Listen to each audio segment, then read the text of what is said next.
Spitefulness and bitterness can cast a dark shadow on our lives. Hi guys, my name is Andrea and I help people manifest success through their mindset.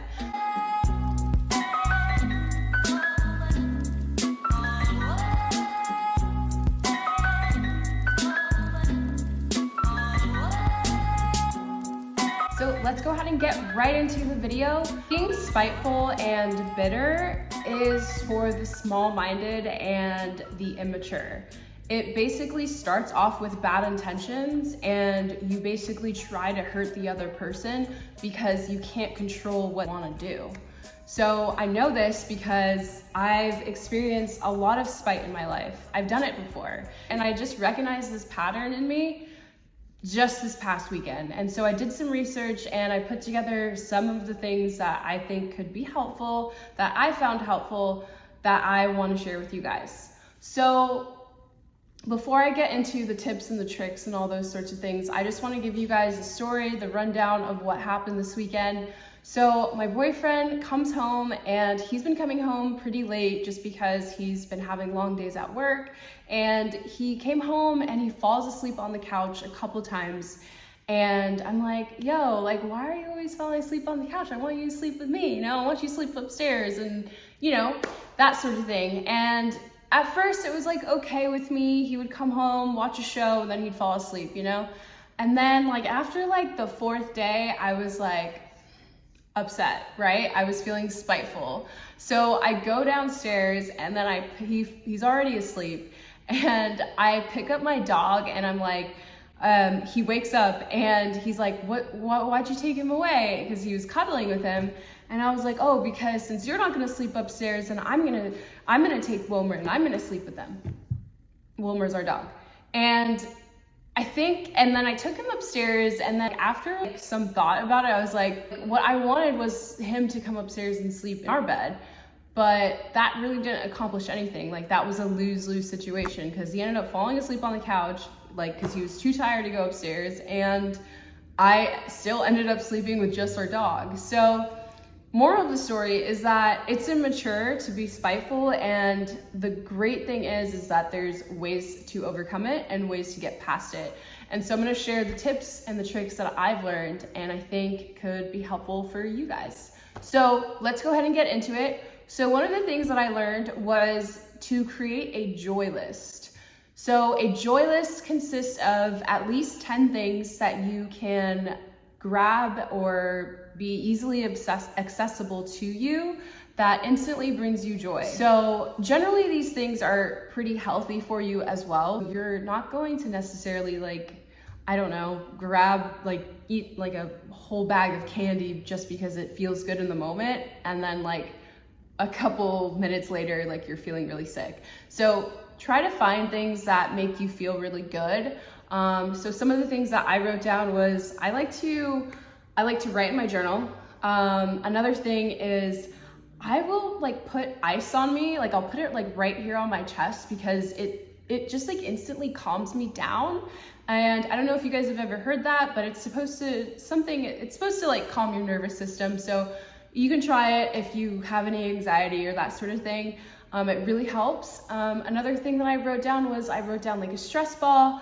I wrote down doing some jumping jacks. You know, these are some things that are easily accessible to me and like generally are healthy, right? Like they're not bad habits. I'm not gonna just like, you know, even though it'll make me feel good to like buy a ticket to like a cruise, like that's not easily accessible to me. So try to find those 10 things that resonate with you, and make sure you write that list when you're not feeling spiteful, you're not feeling any sort of bitterness, because that's going to help you in the long run. So tip number 2 is awareness. So I wrote down awareness because when you're in the midst of being spiteful and bitter, sometimes in the moment your body is feeling really hot, right? Like that's something for me. Like I'll get really heated and I'll feel it like all over my body. So what is that for you when you're going through that spiteful and bitterness feeling? Are you feeling it in a certain part of your body? What's your headspace feel like? What thoughts are ruminating in your head? What thoughts do you kind of always go back to. Try to recognize like those patterns that you have and recognize like what those feelings are. And this is important because just in case it ever happens again and you're starting to have that experience again when you're feeling spiteful and bitter, then you can be like, oh, I'm feeling it again, right? You'll have that awareness and you can kind of figure out where you can make it stop, basically. And when you are having that awareness and you're feeling, angry, or you're feeling really heated and that sort of thing, this like toxic emotion, then breathe, right? Like just breathe. When you're feeling those angry, unhealthy feelings, take a deep breath, 5 seconds in, hold it for 5 seconds, 5 seconds out, and it will just like help you kind of just take a step back from the moment in order to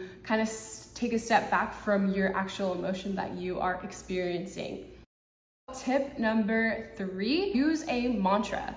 So I found that mantras are really helpful for me, and I didn't think that I needed one when it came to spite and bitterness, because honestly, I didn't know I had that emotion, or I had that within me, that pattern.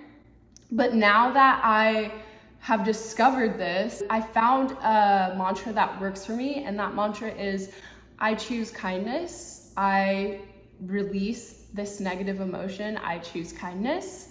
And this kind of helps as well because it gives you, it kind of attaches this thought, I guess, like this mantra to the feeling of anger and that sort of thing. And then it kind of like, it'll just like cancel the negative emotion out once you continue to breathe and then repeat and this sort of thing. So this is literally, again, like if you're in the midst of the emotion, you're going to want to be as aware as possible. And then you're going to want to breathe it out and repeat that mantra, right? So wherever you're at in that process, in that journey, all of these things will help you, even if it's like way after you've already experienced the bitterness and spitefulness with the other person. Like I said in my story, I didn't recognize that I was being bitter and spiteful with my boyfriend until a couple hours later. And I was like, wait a minute, that was like so immature of me. Like, why did I do that? Like, he's been working really hard at work. Why would I just like take away my dog just because I wanted to, I wanted him to come upstairs and hang out. So just like find where you can, implement these habits, and it'll just get easier and easier every time. Okay, and then my last tip, my bonus tip is visualization.